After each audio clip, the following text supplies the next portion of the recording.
Welcome to the Circle of Trust podcast with your host, law firm CMO Keith Dyer. Brought to you by LEXGRO, the leader in law firm marketing strategy, training, and implementation. If you're ready to grow your law firm with predictable case flow and revenue, you're in the right place. Hello and welcome to the Circle of Trust podcast.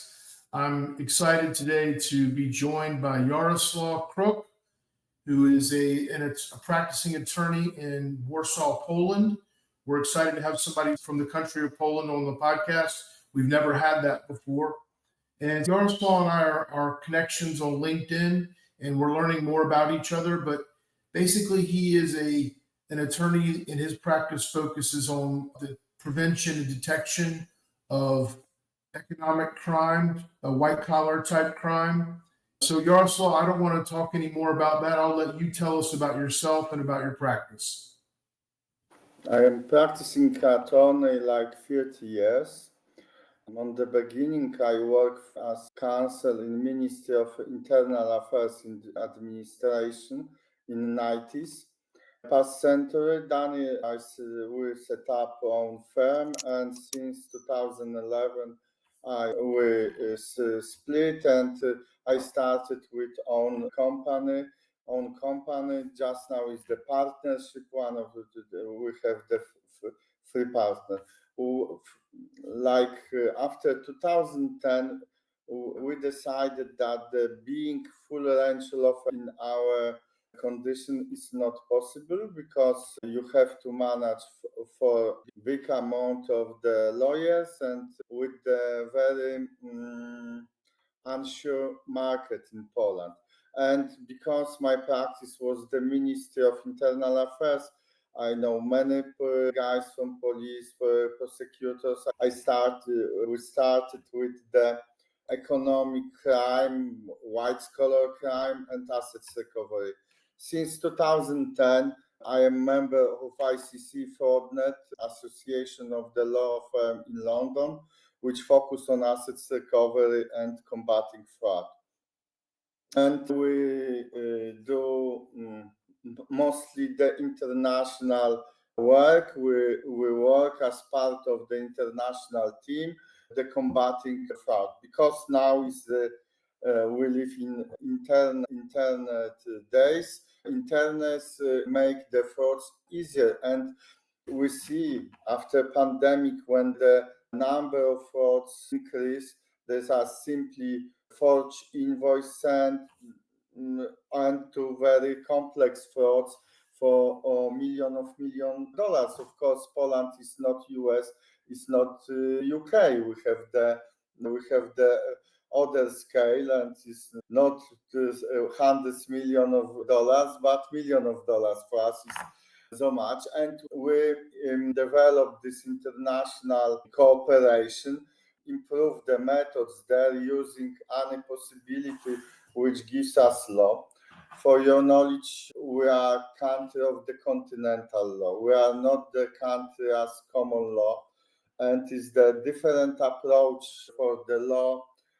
For example, in UK, in common law countries, usually lawyers fight against fraud using civil litigation. In Poland, it is very difficult. We don't have institution as, for example, court disclosure, or we don't have institution, for example, as the suit the unknown person. Our civil suit have to be constructed such ways that we sue the particular person, natural or legal, with the particular address. For example, Warsaw Street 1. That's this example only. And we start with the criminal prosecution. Or during the criminal prosecution, we could obtain the evidence, we could obtain secrecies as bank secrecy, communication secrecy, and others. If me as attorney sent letter to the bank, please give me information about this account, the bank will reject it because it's the bank secrecy, and banks rejected such question. Because the role of Poland and the number of the Polish guy allow of the world increase, also increase the number of the frauds. We have the very good banking system on very good technical level of development, but it's easy in Poland to open bank accounts, and having called this is the statistic number called PESEL, set up many companies in electronic way, which is easy and takes few days. And for any company, you could open few accounts, and this the occasion for example, the fraudster look at the US company, set up company with the same name plus CE and plus name Poland, and they take the email correspondence among the company. They know how the decision about payments is made, and they change the invoice with the particular account in Poland. If this is with dollar, they have some difficulties, the fraudster, because the US banks, they check the beneficiary and accounts number. For euro, not, because European Union regulations since 2008 or 9, they are not required for the banks to compare the name of beneficiary with the accounts number. And there's a few $1 million frauds from Mexico, few million dollars or more euro from Australia, from Asia, also from United States. Is and they are also more complex cases with when the fraudster hidden assets in cryptocurrencies is the very difficult to find, and very difficult is catch this money as the crypto money.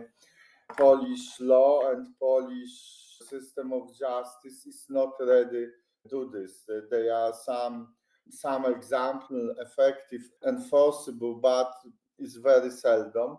Other jurisdiction, they have common law, they have better effects. Many these crypto centers works, you can fight against them use the London colleagues or the colleagues, for example, in Bahama or the center of the cryptocurrency. And that is and second, our specialization is the defense industry. I've been 2006-2010 advisor of Ministry of Economy for offset contract. Since 2011, we started service the private sector. We service American defense contractor for offset and for day-by-day activity. In 2017-2018, we provide service for Ministry of Defense, Polish Ministry of Defense, for the Patriot contract. Wow. And Patriot contract. And just now is the huge practice, because Poland is the hub for Ukraine. Poland buy a lot of equipment, mainly from United States. Also, the United States companies, not only the Big Ten, are interesting to being there, obtain license, take production, solve the production, organize here hubs for the deliveries to Ukraine, and many others. And because as we observe the situation and the future, what the politicians say, that this shows that this area will be developed. The European Union will spend more and more money for defense. Poland spent for defense like 4.7% of own GDP. Is not so close to the 5%. What is the proposition of the US administration and some European politicians that every NATO country should spend 5% for GDP for defense.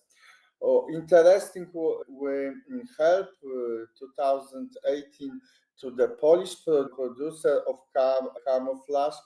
They participate on the tender for US Army for the camouflage system. And it was the very interesting day-by-day cooperation with US lawyers. Okay, they were first, but how did this institution work together, which documents is needed in US, which documents we have here, because defense area, the national security area is the very regulated part of law. The administration, MOD or Ministry of Internal Affairs have a lot. They have huge power for these activities, and it's the strictly licenses because it's the needed.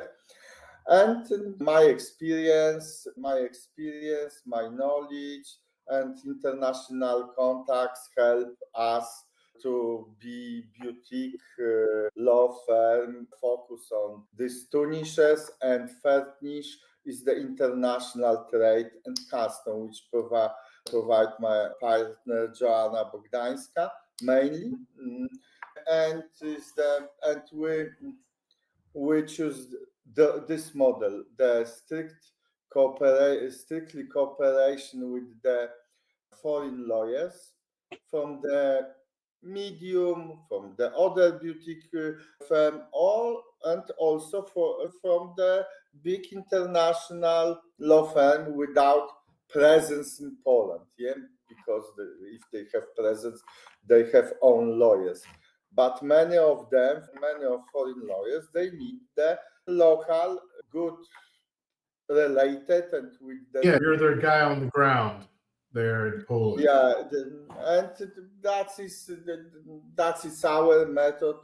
Now we started with the artificial intelligence.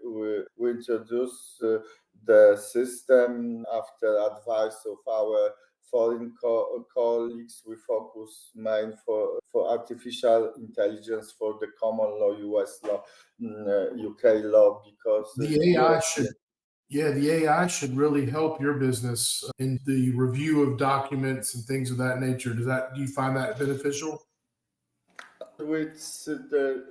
Yes, and it will be increased. For example, financing data from annual reports, something, find the companies, find the person connection with person and the companies. But for the fighting with fraudsters, is very common that the fraudsters, they use the forged passport or forged identity. They prepare, and we have the IT specialist, private detectives, mostly the former police officer who specialize on the technical point of the discover fraud, advice.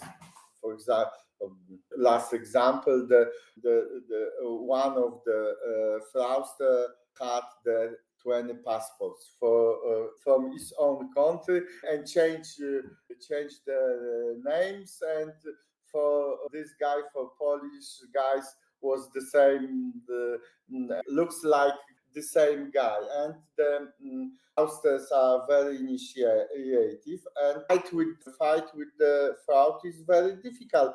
The situation change every week, every month, and they are very creative. And very clever. Yeah, very creative. And in any country, the law is going after the legal regulation, going after some situation, and sometimes it's for cryptocurrency, for some other, it's not fully those situations they are not fully covered by the legal regulations. And that's our method for is the international cooperation, the deeply knowledge of the area like defense and national security for assets tracing and recovery and white collar crime, for example. Plus introduce the new technical solution, and because law change every month, the new judgment are issued, and the European parliaments, our lovely parliaments, likes to change the law, and to be deeply on this area of law. And we are going maybe to take for niche for our law firm, but we are intentionally boutique law firm. Yeah, so you mentioned that you had decided a while back when you got started after a while that you and your partners would not try to have a large law firm. Tell me a little bit about you didn't want to have to manage all the lawyers and all. Is that really what it was about?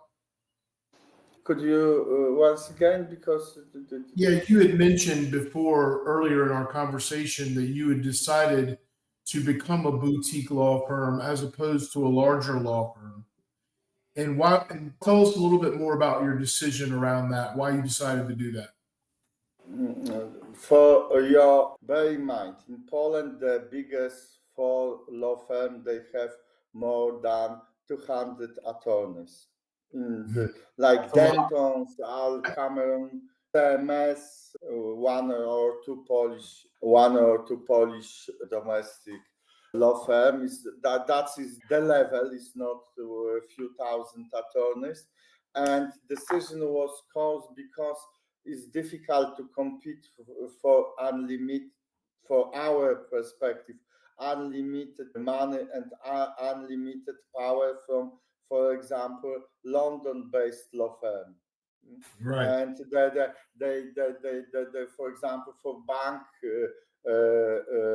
for the banking, the huge banking issues, the agreements, some consortium of the bank credit agreements, the banks like to send to the big international law firms, sometimes to Polish domestic.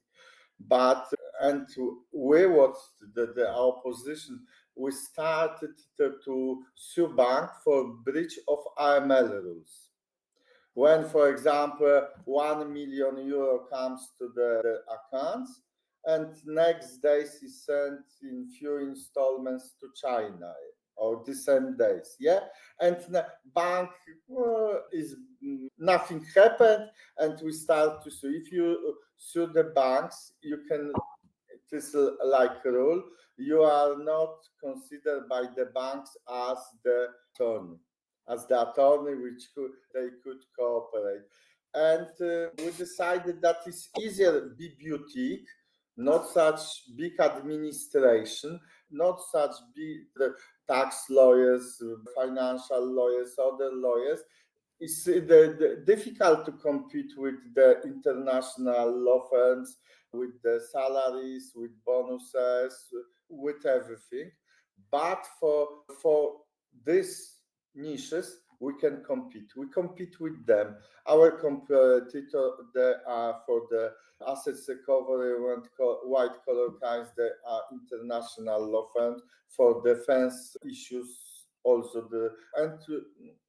we're more agile than them, and we combine with this agile and deep knowledge of these niches, we can compete with huge international law firm, and being on these areas on the top of the legal market.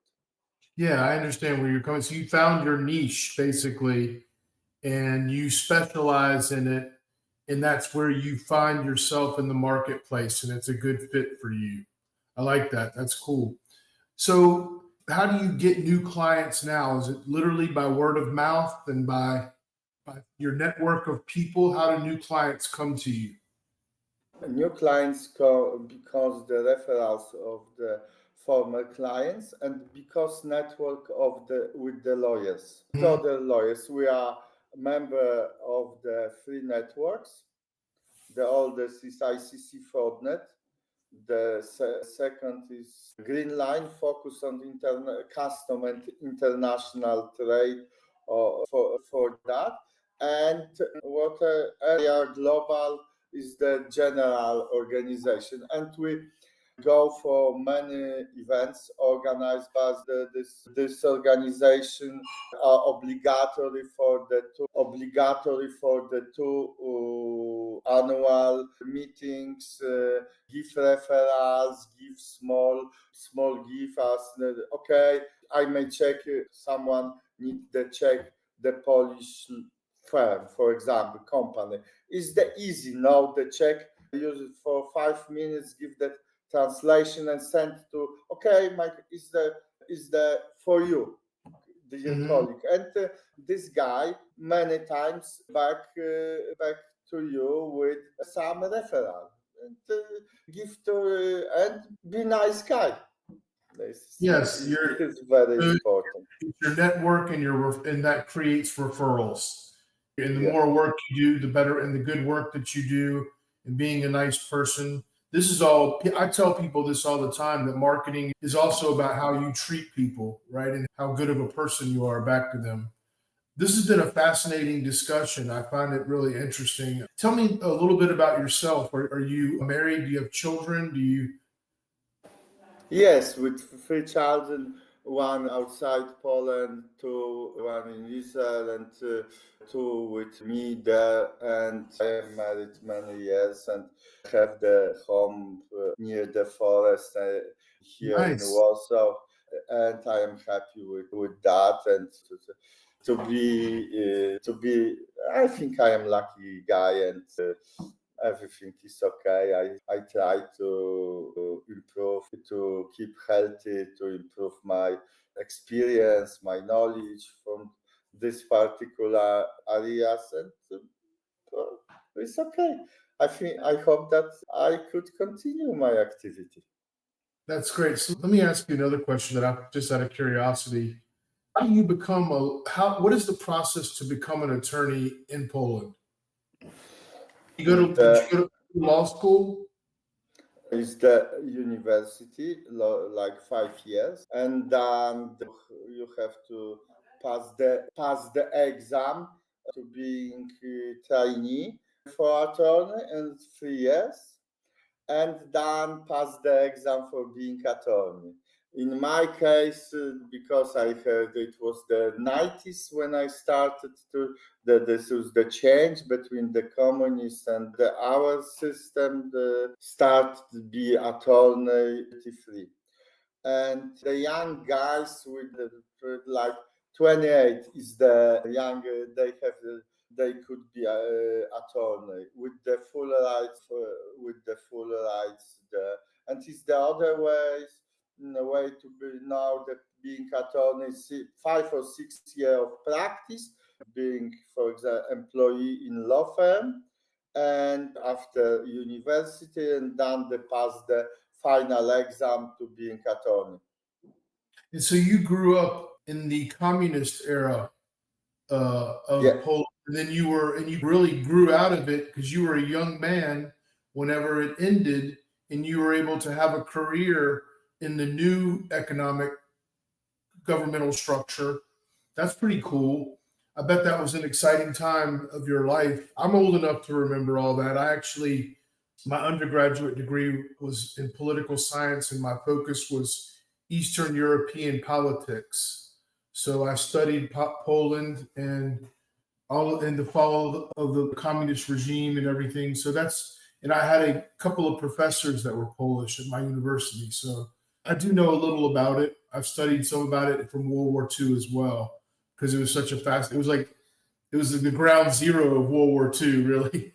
1989 and 1990, it was the 1990 I finished my university, and the situation was unpredictable, very interesting and full of perspective, but no one could, on this time, no one was sure what the future gives us. Now the Poland is when you grew up, you didn't know you thought the world probably would continue the way that it was, but when you were a young man, it abruptly changed, and for the better for your career, right? For sure.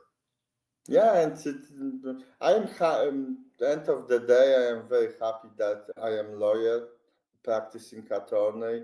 This law practice gives me a lot of fun, and I am simply lucky. That's good. That's terrific. I'm glad to hear that. That's a lot. If you can say that every morning before you go to work, that's a blessing. Right? Yes. Yeah, I am happy to when I start go to work. Yeah. This has been a terrific and very fascinating conversation. We keep it relatively short because we don't want to waste a lot of your time, and we appreciate you being on our podcast. Thank you so much for your time. Thank you. Thank you so much for your efforts. Thank you. Thanks for listening to the Circle of Trust powered by LEXGRO. If you enjoyed today's episode, follow us and leave a review. Want to grow your law firm faster? Book a free strategy call at lexgro.com. Until next time, keep growing, keep innovating. Let's grow with LEXGRO.